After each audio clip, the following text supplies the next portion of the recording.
por enésima vez, y lo digo de corazón porque es la manera de mantener vivo, aunque sea de una manera testimonial, la apertura de nuevas cuadrículas en el yacimiento del Cerro de las Cabezas, y esto se hace gracias a la colaboración desinteresada de la Asociación Orisos. Como sabéis, agrupa una serie de arqueólogos en los que participa la Universidad Nacional de Educación a Distancia, y que ante la falta de convocatorias que el gobierno regional llevan los 2 años que no ha hecho ninguna, pues lógicamente con planes de empleo vamos consolidando lo descubierto para que no se nos caiga aquello que ya estamos descubriendo, y por otro lado abriendo nuevas cuadrículas. Pero es verdad que este trabajo nuevo de investigación y apertura del yacimiento no lo podríamos hacer si no fuera, pues, como digo, con la colaboración de la UNED y de la Asociación Orisos. Bueno, este año lo que han abierto, han descubierto una pequeña plaza, como anécdota, que no está la anécdota, pues acaban, creo que ayer, de descubrir este punta de lanza.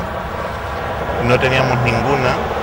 como material militar, sí teníamos regatones. Los regatones eran una punta, no esta, sino redonda, que se ponían en el fondo de la lanza para que cuando no estaban utilizando la lanza y no tenerla en el suelo turá, pues la clavaban. Entonces el regatón es lo que clavaba en la tierra, pero la parte defensiva del arma, que es la punta del lanza, que es la que tengo aquí, pues es la primera, y ahora en cuanto la daten y la limpien, pues pasará a incorporar un elemento más expositivo de las vitrinas del Museo Municipal. Y también me ha dicho el arqueólogo que están sacando pequeños trozos de material de cerámica griega, que ya sabíamos que existía, ya tenemos material de ese tema, pero lo que viene a demostrarnos es que efectivamente en el siglo III-V a.C. el Mediterráneo ya era una vía fluvial de comunicación y mercado. En la medida que el hecho de que aquí aparezca cerámica griega, pues ya había un mercado entre Grecia y la península, y hay que tener en cuenta que lo importante de esto no es que llegaban a Cádiz, que es donde hay otra referencia al yacimiento ibérico, sino que además ese mercado se giraba hacia el interior porque estamos en el centro de la península, ¿no? Bueno, este año le quedan 3 días de excavaciones. Vamos a ver en las 2 habitaciones en las que están trabajando si aparecen nuevas cosas, porque están ahora en la capa de destrucción. Como sabéis, el yacimiento, aunque no tenemos un dato cronológico ni tampoco una referencia histórica, por los estudios que se han hecho de los mismos a lo largo de las diferentes campañas, parece ser que el yacimiento, con motivo de las guerras cartaginesas, pues debió de ser abandonado de una manera inmediata, ante una amenaza inmediata de invasión. Hay por ahí una teoría que, si no es vera Pentrovata, por lo que tiene de bonito, ¿no? Aunque correspondería más a una novela de aventuras, y es que la puerta natural de Despeñaperros precisamente es Valdepeñas. Estamos en el punto crucial de la entrada de Despeñaperros, y posiblemente si Aníbal, camino de la invasión de Roma, que como sabemos cruzó la península, apareció por Despeñaperros con los elefantes, pues los habitantes que había aquí, cuando vieran un elefante, imaginaros lo que pudieron imaginar, ¿no? Lo cierto y la verdad es que, de la grandeza que tiene el yacimiento, y es reiterar la información que ya tenéis, este es un yacimiento que no ha sido romanizado ni arabizado, es decir, que las diferentes culturas que invadieron la península hasta el siglo VIII, pues utilizaban las infraestructuras de los poblados indígenas que existían en la zona, y de ahí pues nos viene que, por ejemplo, Alarco es un ejemplo de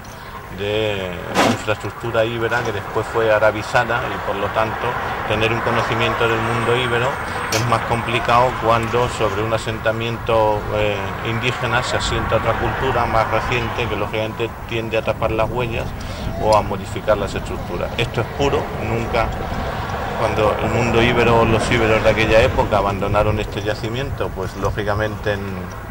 lo quemaron. Esto lo sabemos, no hay cuadrícula que no abramos donde no aparezca incendios que por otro lado eran muy fáciles de hacer, porque la cultura íbera creaba de mampostería, que son los muros que vemos aquí, y a partir de ahí creaba adobe, y sobre el adobe chozas con juncos, con lo cual lógicamente el adobe, que a su vez se haría con paja, y con los juncos, pues ardería, imaginaros, con tirarle, ¿no? Así es que, bueno, pues un poco más para el patrimonio municipal. Mi gratitud por seguir trabajando en este yacimiento,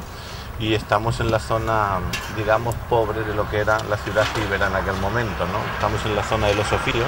de ahí que aparezcan hornos en las calles o que aparezcan un montón de vasijas en la calle. Ellos lo hacían todo en la calle, el habitáculo solamente era para protegerse de las inclemencias del tiempo para dormir, y por lo tanto la inmensa mayoría del material, sin perjuicio de lo que encontremos en las estancias, se encuentra en la calle, como ahora si habéis tomado referencia lo podréis ver.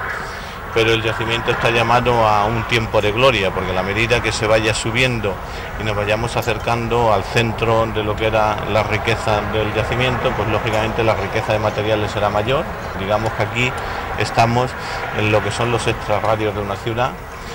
Tendríamos que ir a los extractos de donde viviera la clase media y donde vivía la aristocracia, que también la tenemos datada, que sabemos que está protegida con un muro exterior de lo que sería la ciudadela. Pero en fin, no tenemos prisa, esto lleva aquí 2500 años, ahora que lo hemos descubierto nos está dando un montón de información, no solamente a la historia de Valdepeñas, sino al conjunto de la historia de la península, puesto que los primeros pobladores fueron los íberos. Y a partir de ahí, pues bueno, intentaremos seguir manteniendo las líneas que tenemos con otras universidades, y a ver si el año que viene tenemos suerte y podemos crear un presupuesto específico municipal para que estas jornadas de excavación se puedan alargar un poco más en el tiempo. Esta ladera y por tanto se van avanzando y descubriendo cosas, pero quería marcarlo como curso universitario, o sea, porque aquí se hace una parte que es la práctica en el cerro por las mañanas, y luego por las tardes se hace la parte teórica de ampliación, de charlas, de conferencias, y también se complementa con visitas a distintos centros culturales, de tal forma que no es una sola excavación como ha habido otros años, donde planes de empleo se dedicaban a excavar y sacar todos los restos que se podían y que se podían luego llevar al museo, sino que el gran mérito es que durante 15 días distintos estudiantes de distintas especialidades vienen aquí a trabajar. Hay personas que están haciendo máster y por tanto necesitan esta parte práctica para seguir avanzando en su máster. Hay distintos alumnos, la mayoría proceden de una parte importante, proceden de la Universidad Nacional de Educación a Distancia. Hay otra parte de la UCLM, tanto de Ciudad Real como de Albacete, un grupo numeroso han venido de la provincia de Albacete a hacer este curso, y otros de zonas tan distantes como Vizcaya o incluso también Madrid, ¿no? Yo creo que esto queremos seguir haciendo y colaborando con Orisos desde la Universidad Nacional de Educación a Distancia.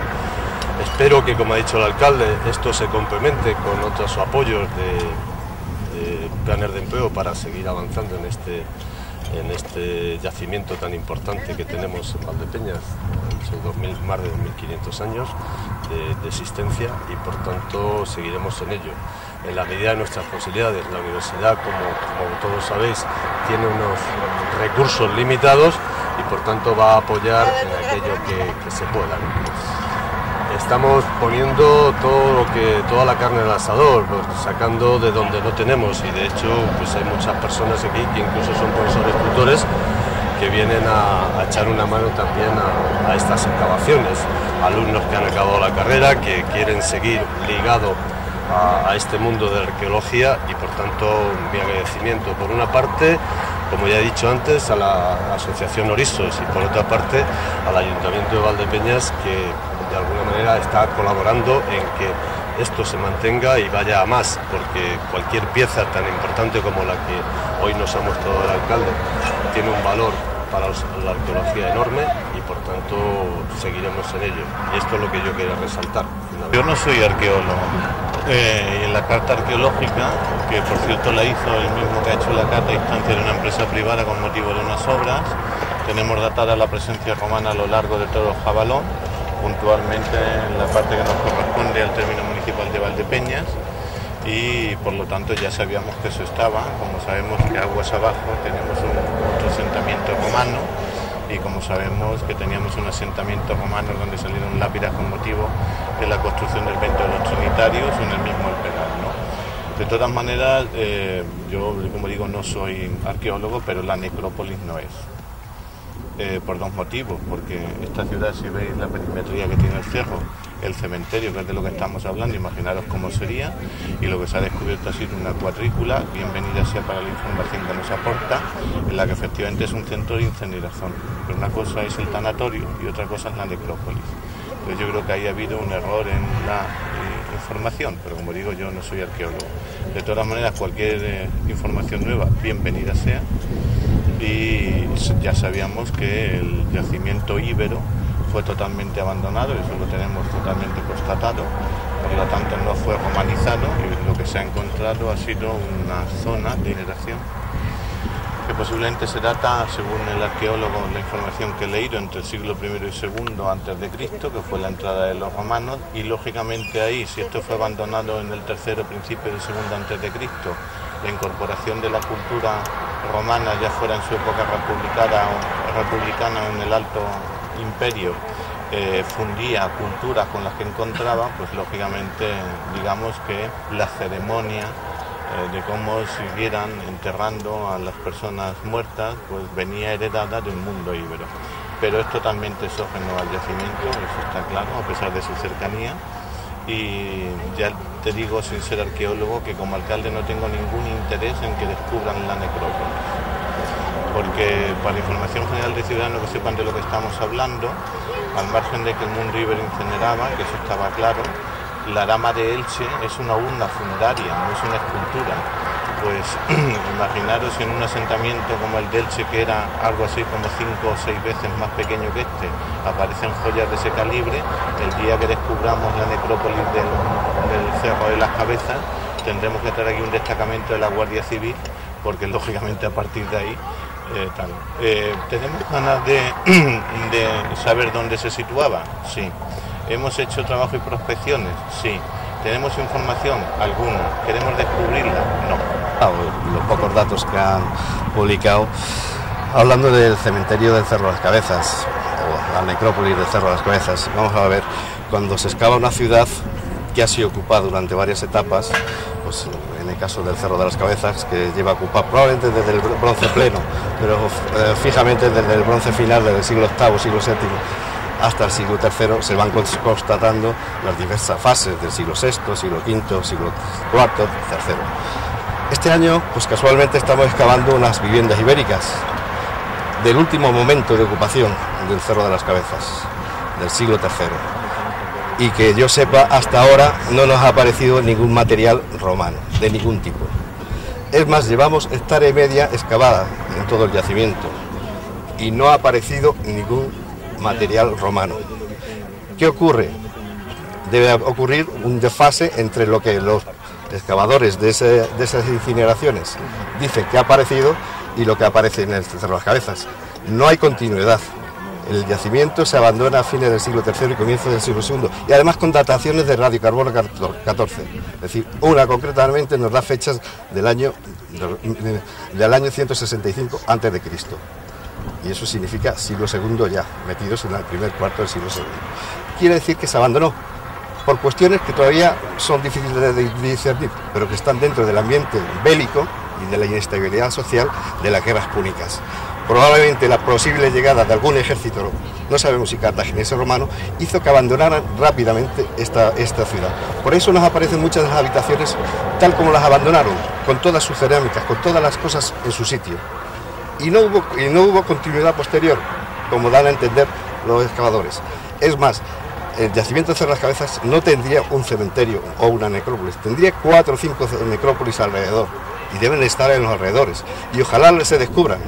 Y el dato que nos pueda proporcionar la aparición de esas cerámicas, de esas necrópolis, que creemos que es posterior a tenor de los pocos datos que han dado los excavadores, pues nos alegramos de que así ocurra, y ojalá ocurrieran más descubrimientos continuamente, porque eso es una fase de la historia de Valdepeñera, que es la etapa republicana y alto imperial, de la que no se conoce nada. Lo que se conoce es materiales en superficie, y ahí tenemos enfrente una posible necrópolis tardía, ya del ibérico tardío, pero ya romanizada.